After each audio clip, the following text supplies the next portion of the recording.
Senate Minority Whip John Thune is with me now. Mr. Senator, you say the Democrats are so distracted with Biden's problems that important legislation is on the back burner in the Senate. Which legislation is being held up? Please don't tell me it's defense spending. Yeah.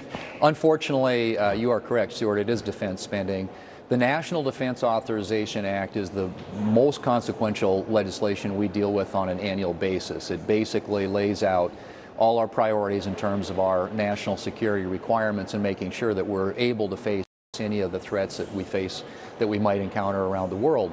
And that's something that we do annually. Should be done in a timely way.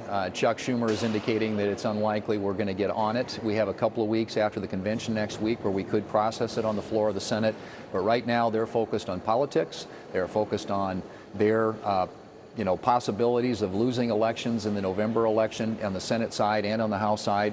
They're very worried, obviously, about President Biden and his prospects and how that impacts down ballot races. So right now, that's the principal objective of Democrats in the Senate. And so Chuck Schumer every week rolls out what we call the Summer of Schumer show votes. They're votes that are designed to help his incumbents and put Republicans in a tough political position instead of dealing with the important issues like America's national security needs.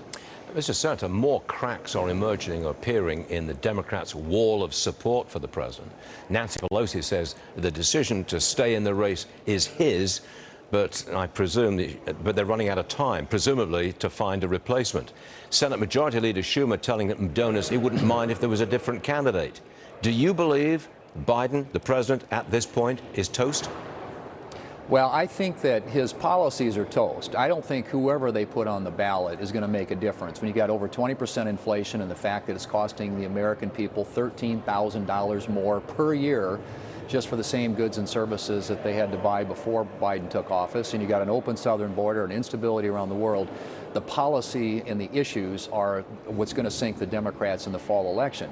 Having said that, if I were a Democrat running in a House or a Senate that's a competitive race, I would be very panicked right now about having Joe Biden at the top of the ticket, because I think the American people the question that's in front of them right now is, if we face a global crisis, is Joe Biden the person you want in the Situation Room as your commander-in-chief?